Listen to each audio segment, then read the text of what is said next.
Welcome to the We Are VIP podcast.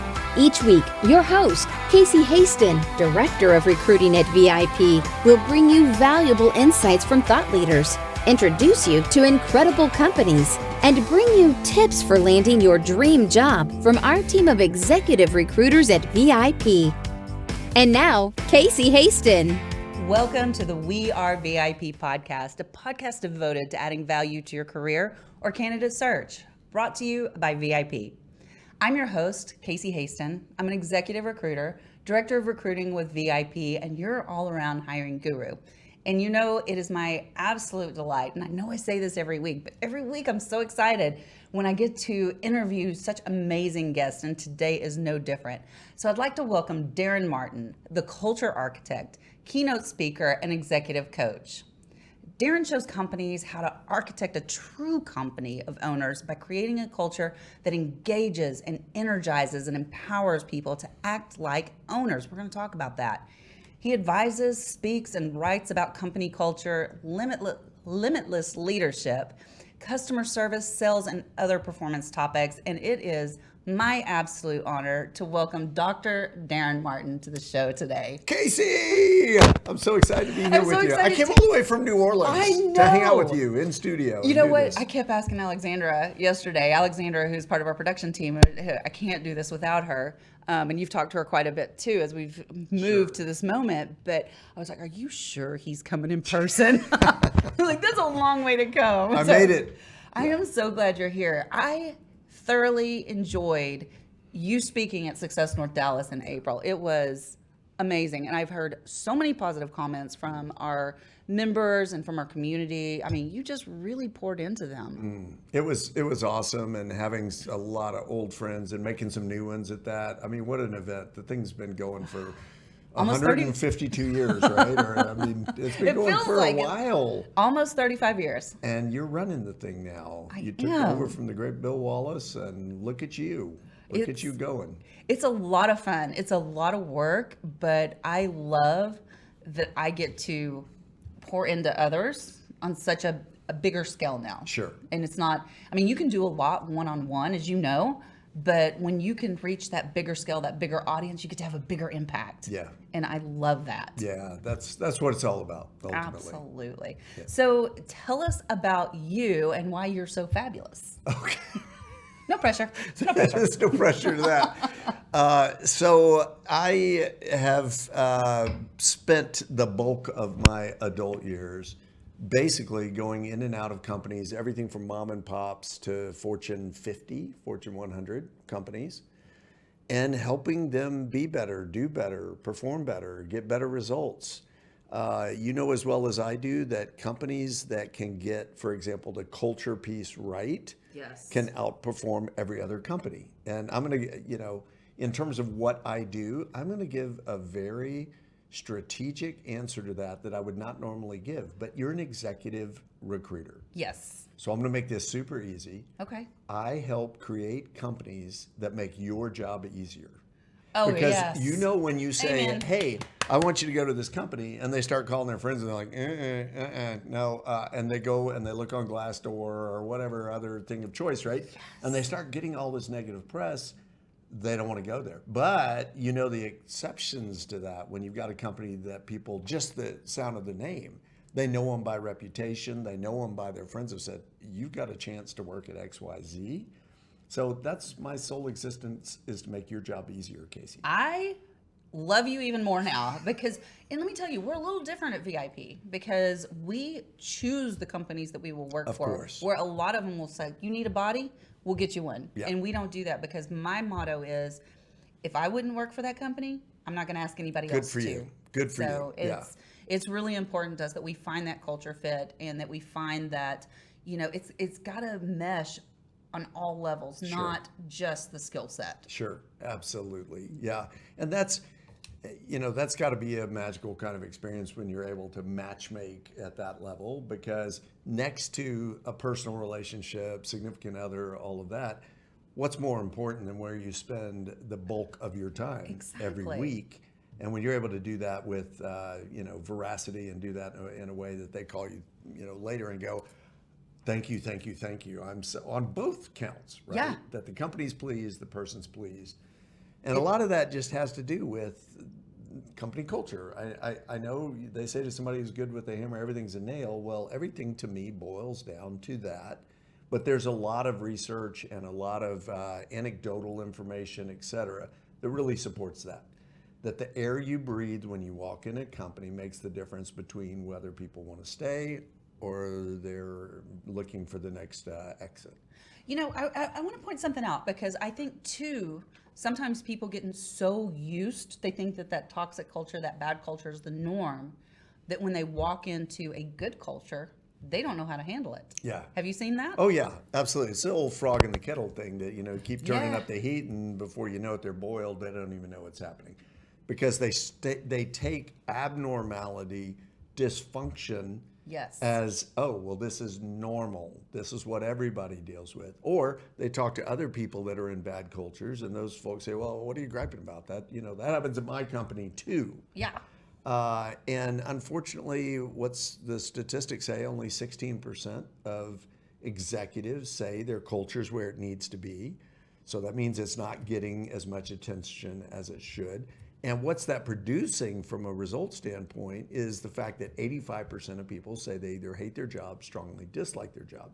The global, it's gone up just a tad, coming out of COVID.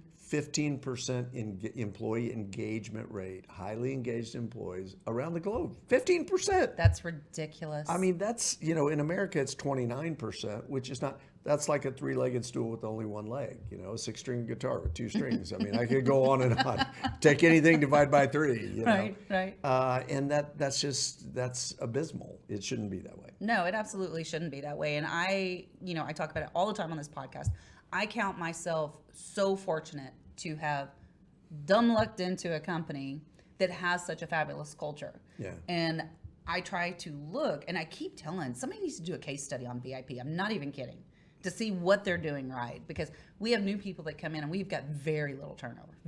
I can't think of anybody that's left in the last 4 years. One sign of a great culture, little turnover. Yeah, little to no turnover. And even to the point where, if we just had this happen, we had one of our employees that was moving out of state. Rather than let them go, they're like, you just work remote. Yeah, and we've got 2. Take the job with you. Yeah, we've got 2 that are working. We've got one in Colorado, and he just moved to Missouri. Sure. So it's, that's how much we value our employees. Yeah. Unfortunately, we live in a world where that's possible, especially for a job like that, where you're on the phone the bulk of the time and, dealing with people and exactly, and et cetera. So that's brilliant. But I have people that come into the company, new people that come in, because we're growing like crazy, and they're like, am I going to get in trouble if I leave early? And I'm like, no. Yeah. If you're doing your job, nobody cares when you do it. We've got one girl that works from like 8 o'clock at night till 8 o'clock in the morning. That's her genius zone. And I think that's the bold new world, as I call it, of work. One of those characteristics is flexibility. Work around people's peak times. Yeah. Because I'd rather get there super early, but by 2, 3, maybe not 2, but 3 or 4, I'm fried, right? So I'd rather come in at 6 and work till 3 and be done. Yes. Other people are burning the candle at both ends. They like the midnight oil. They want to go from 8 to 8, and that's when they're most productive. My son was telling me the other day, I get the most stuff done at nighttime. That's when I'm most functional. So why would you not, if the job permits it, want to build around their key productivity versus trying to force them into some kind of artificial box? It goes back to the Industrial Revolution and is no longer valid in 2023. We got to let it go. Yeah. We have one client, no names shall be mentioned, but I mean, like, COVID changed the way even we show up, the way we dress at work, right? You've heard of the Zoom suit, right? Yeah, Zooms. People have gotten in trouble for that. They have that. I've gotten on to candidates before because here's what I do when I coach them for their Zooms. If we're Zooming, I'm like, stand up. Yeah. and if I see shorts or boxers, I'm like, that's not going to work. No, this ain't going to fly. Yeah. Because you never know. Yeah. You never know when you're interviewing if a kid cries and you're going to have to get up in the middle of that interview. Yeah. So you need to have pants on. Yeah. I'm just saying. Yeah. That's So rule of thumb number one. Have pants on. Have pants on. Yeah. Okay. Stand up. Let's see if you got pants. No, I'm kidding. It doesn't say that. He's got pants on. I do have pants Yay! on. Yay! I passed the test. No Zoom suit for you. Yeah. So, but anyway, I think that COVID's really changed the way that we do things. And there are some of those companies that have been in business for a long time that are still like requiring suits and ties every day in the office. Yeah. And as a recruiter, as soon as I tell a candidate that, they're like, no thanks. I'm out. Yeah. Because it says something to them about the company and what era they're stuck in. Exactly. And I call it, it probably should be old personism, but quite frankly, I call it old manism, where, when we were going into COVID, I had a radio interviews. Guy called me up and said, it was straight out of his mouth. The very first question was, well, all I want to know, they're talking about people working from home. How are we going to know they're working if the bosses aren't there to keep an eye on them? And I'm thinking, I don't know what kind of galaxy you live in, but if the quote boss, which I don't even like that term, right, has to be there to keep an eye on them or they don't work, you've got a bigger problem. Exactly. The company, you've got hired the wrong people. The people are not invested. Yes. That's the problem. That's just a simple symptom. But we live in a gig economy. We live in a world where people are companies of one, and as a company, you've got to create a scenario where they can shine, they can thrive, and they will give you the moon. If they're not performing at that level, you got to take a close look at your company and say, what are we doing that's disincentivizing? Because it's in our spirit. It's natural. Edwards Deming, way back guy that changed manufacturing in Japan and then ultimately in the US, said nobody goes to work to do a bad job. And I believe that. People want to go, they want to thrive, they want to shine. And unfortunately, a lot of the settings they walk into don't permit that. And I would agree with you most of the time. I saw a video on TikTok the other day that I was just like, and I'm not on TikTok, but it feeds to YouTube. Don't apologize for being on TikTok. I'm That's not fine. on TikTok. Yeah. It feeds to YouTube. That's where I saw it. Yeah, gotcha. And it was this girl that she was talking about how she was just appalled that she had to have a job. And she's like, you asked me what my dream job is, and my dream job is I don't have a job. And why do I have to pay for food? And so I do think there are some, because you've heard about this quiet quitting, this loud quitting, all this stuff. Yeah. I think there's a very small minority that give a bad name to the other people that actually do the work. Sure. And that strive to do the work. Like me, I would do anything for my company to make sure it's successful. And I don't own the company. Yes. There's a lot there, I know. Yeah, there is a lot there. And the lot is that we have drained and created a work environment where people show up for one reason, get a paycheck, they check out. And what's happened over time is they've come to this place of entitlement. And some people are just naturally there. They've always been there. I mean, there were people in the 30s that were, didn't want to work and were entitled, but that wasn't the majority. But over time, they watched their fathers and mothers and their grandparents and all get cut from the company 2 years for their pension after 48 years, goes into effect, or they don't get the gold watch anymore, they're thrown out on their ear or whatever. And at some point they said, okay, well, I'm going to stop investing. Well, when you stop investing in something, then you get to that place of, I just don't care. And now we've got a whole generation that has been raised in a very dysfunctional manner. Yes. And that's a little difficult to start to reverse, to say work is meaningful, work has value, work is something that you can be proud of and get excited about, when we've spent a lot of time reinforcing inadvertently a different message. Oh, that's so sad. Yeah. That's really sad. Let's fix it. Let's fix it. Yeah. Okay. So tell me, in your opinion, because you're the expert, what does a good culture look like? What is a good culture? So let me define culture real quick first. Okay. It is the attitudes, the thoughts, the feelings, the words people use about the company and the behaviors they produce. Okay. So we look at behaviors and we focus on behaviors. People aren't engaged. They need to be engaged. We put up posters, be engaged. Everyone should be engaged, right? But what we're missing is that's a trailing indicator. That's proof of what's happening, right? So, for example, people don't speak up in meetings. People don't bring ideas. They don't share, in the direction of the company. Well, then you look if the company has, for example, a culture of fear. That's an example where they go, I'm not going to speak up in meetings, but the behaviors are actually, an indication of the culture there. I had a guy that was a top salesperson for an international clothesline. He went to the executives at their company meeting, top salesperson in the world, stores in Rome and all over the place, and said, I've got some ideas I think could help our company and help make us better and make more money. You know what they said? No thanks. We got it.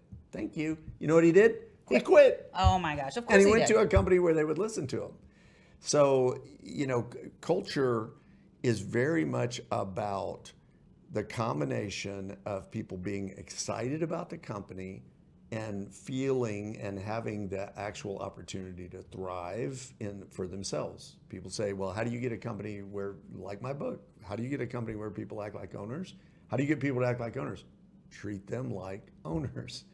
But I can't tell you how many times I've heard they don't listen, they're not interested, they don't want to hear anything I say, so I just show up and do the chicken scratch I'm supposed to do, and I go home.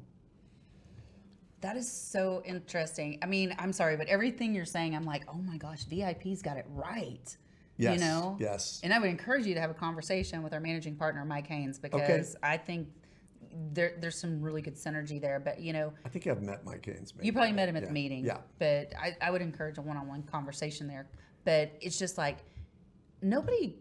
Like, I'm hardly in the office, and because I'm doing so many other things and still recruiting, but a lot of other things pulling my attention away, and nobody ever, they're just like, go do this, Casey. And it's just like with the podcast, they were like, I brought the podcast idea up to them, and we're a recruiting agency, right? Yeah. And they were like, blessings, we'll pay for it, go do it. Yeah. That's the kind of culture we're in. They're like, if you have an idea, bring it to us.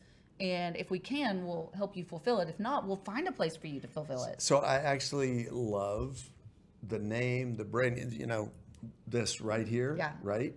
Because that's what everybody wants. Yes. They want to be important. They want to feel important. And how do you help someone feel important? Well, you can go, oh, you're so great, you're so great. Or you can say, hey, you want to do that? That sounds awesome. We'll help fund it. Go do that. Oh, we're so excited about this idea. And guess what?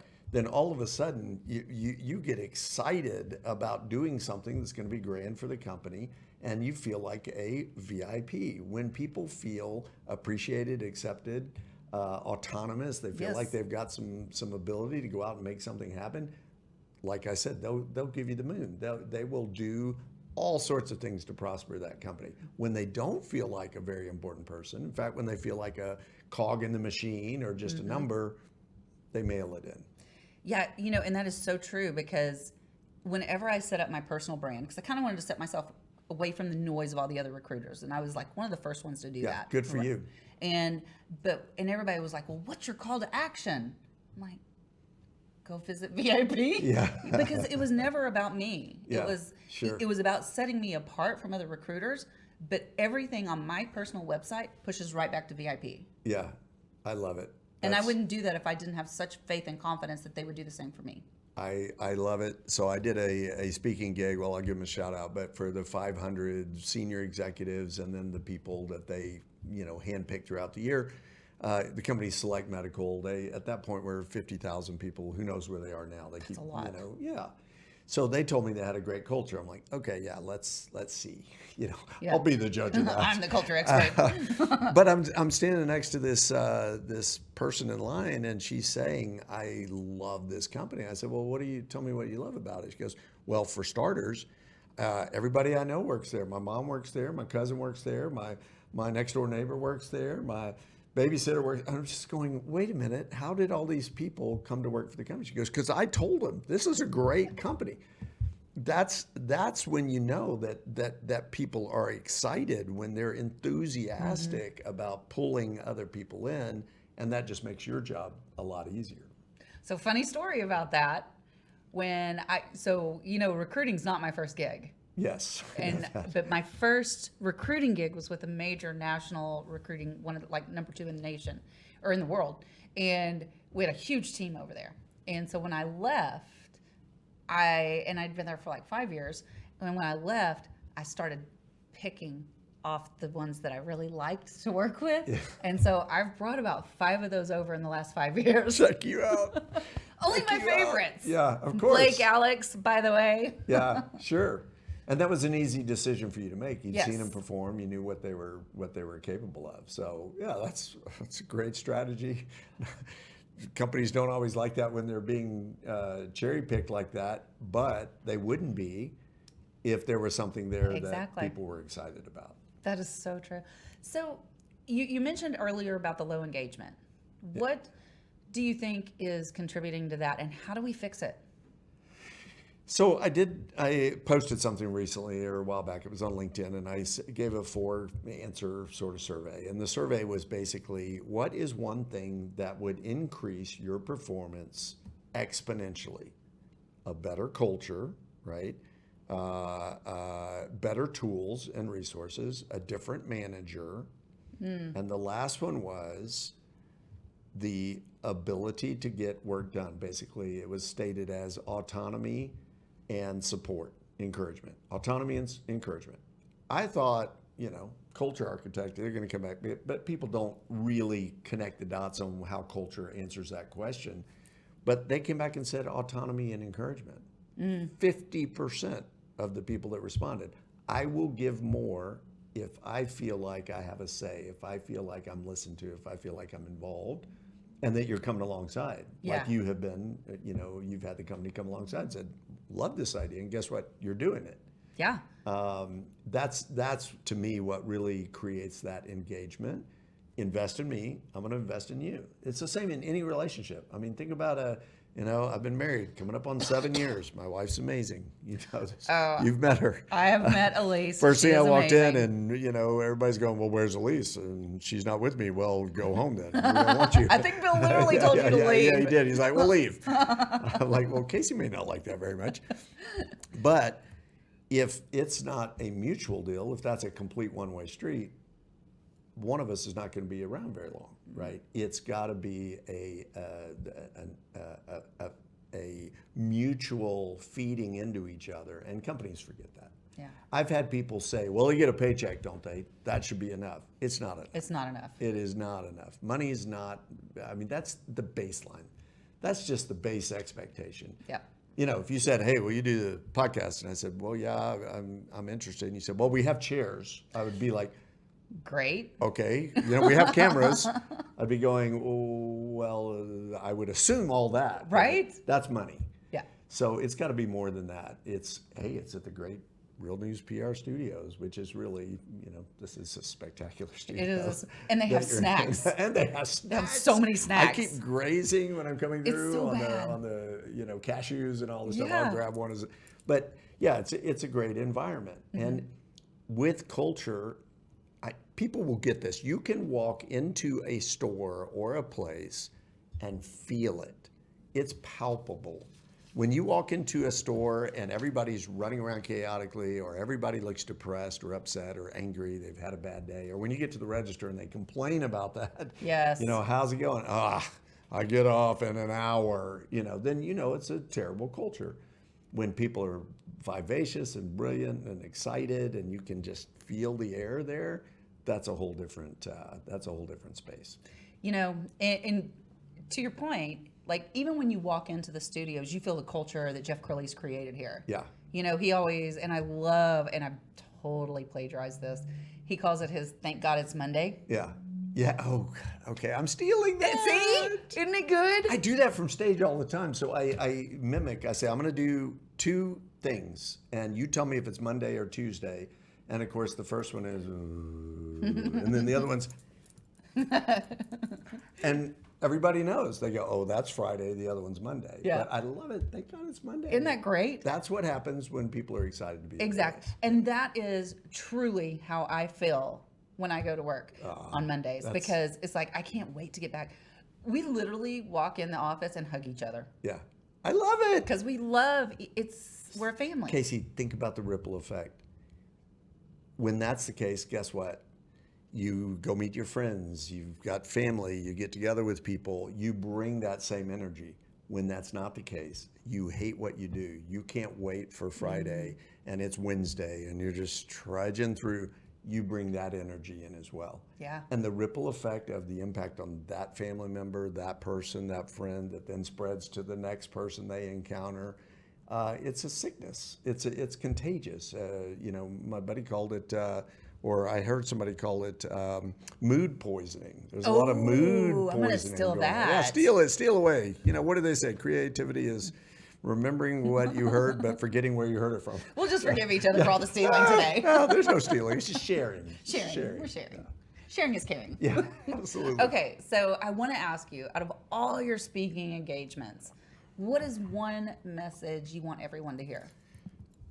I want people to understand that whatever they're dealing with, no matter how great they are, let's say if they don't have a great culture, it's fixable. It can be better.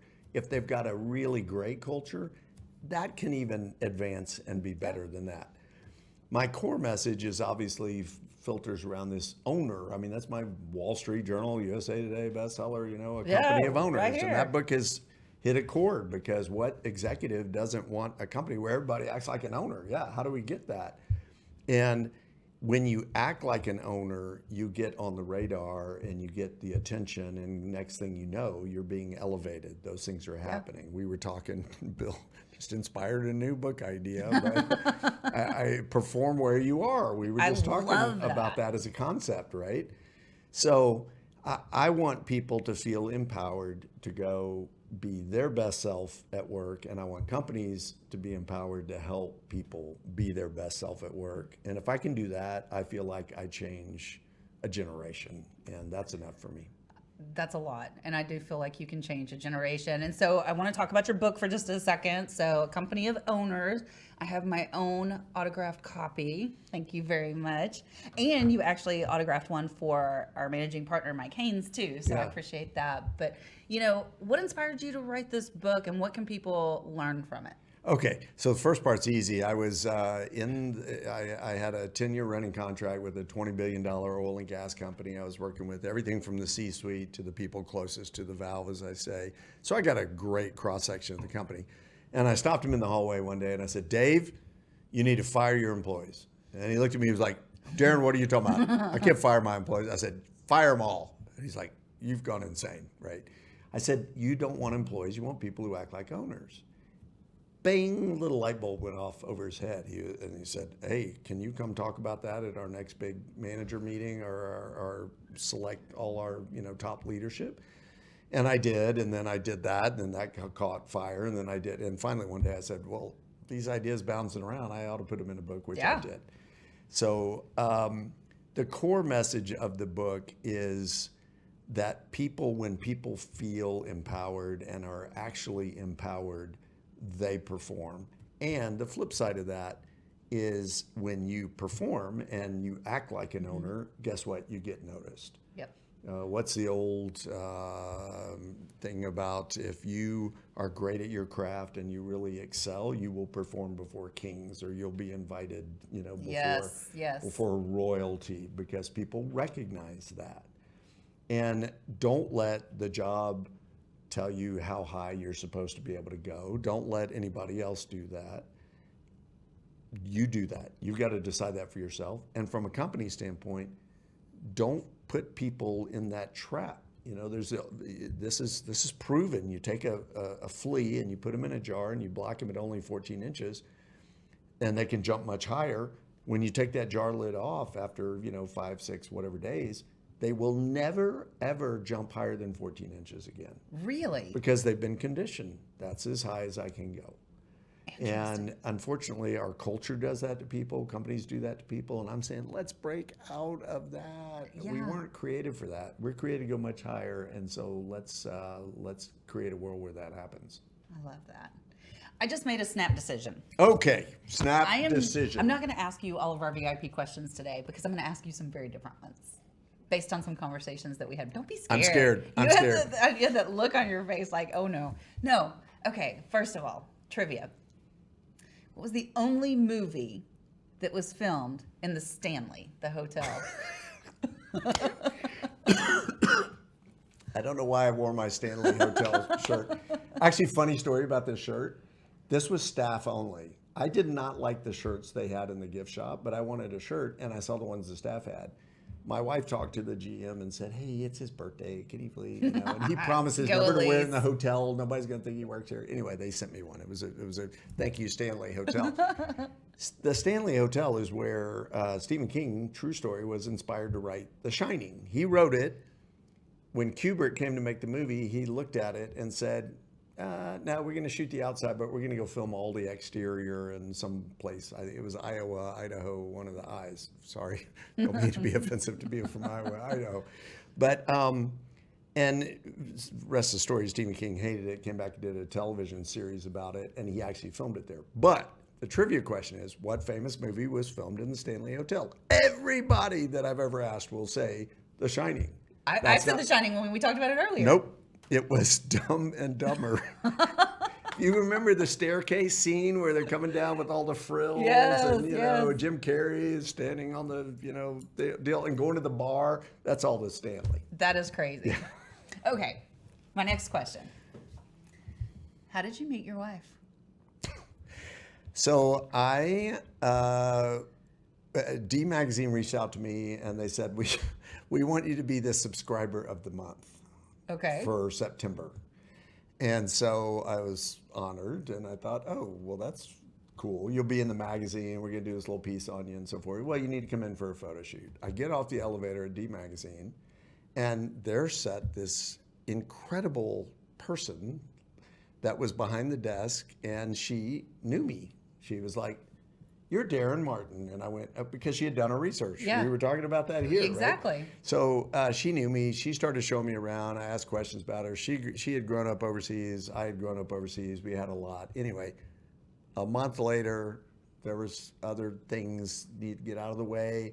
We started dating. And then 4 months later, we were married. So, Whoa, and I we're didn't know coming up that on piece. 7 years. That's amazing. Yeah. And I heard a rumor Oh, no. that Bill Wallace's number is on your fridge because he told her if she ever got mad at you, she was supposed to call him. Bill, at my wedding, which was in our condo, we got married December 22nd, and we were supposed to have like 10 people. Well, the list kept growing, and Elise was, "Dude, we've got 80 people coming here tonight, whatever." And then we broadcast on Facebook. You can still watch it today on Facebook. Oh, I'm going to go check that out. And but Bill hands her his card and said, if he ever gives you a hard time, messes with you, whatever. And she didn't know this guy really from anywhere. Yeah.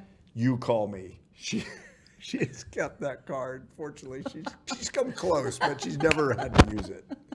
Thank goodness. I can't imagine. Friends She like is- that, who needs enemies? Right? But, yeah. She is so super sweet. Okay, so I am going to ask you one of our VIP questions because I'm very curious about this. So what is one thing you do each morning to set your day up for success? So I used to start my day by worrying. Okay, I would wake up. I come by it honestly. I come from a long line of warriors, and I would wake up and be thinking about, oh man, we got to take care of it. Ooh, and what if this thing doesn't happen? And what if that? And finally, I decided that was nonsense because I've been in we write our own software, and if you're going to write your own software, it better be software that's empowering and supportive. So now I lay in bed and I tell myself things like, this is an incredible day and everything's always working out for us. And I quote the Rumi quote, the universe is conspiring in our favor, right? So good. And I go through this little litany. Hey, when we knock, the doors open, we ask, we receive, and let's go crush this. And it just starts me off in a completely different mindset from what I used to wake up to. And I can't say enough about those few precious moments when you first get up. If you drag around, it's different. Jump out of bed, get big, get excited, like wow. And I know it sounds cheesy to people, but try it for a few weeks and you'll be amazed at the results. I tell people to high five themselves in the mirror because that's what Yes. Mel Robbins talks about. Yeah. It's the high five habit. Yeah. And I tell you, it sounds so corny, but our brain does not know Yeah. that somebody's not high fiving us. Yeah. Just like the brain doesn't know if you're not laughing for real or not. When I decided I was going to change my life for the better, one of the things I did was go see Tony Robbins, okay? Because it was like, got to start there. And he had a whole thing he did that I used to do every morning, which was, now I am the voice. I will lead, not follow. I will create, not doubt. I will believe, or I believe, not doubt. Goes on and on. You know, I'm a leader. I'm a this, I'm a that. Set a new standard. Step up, step up, step up.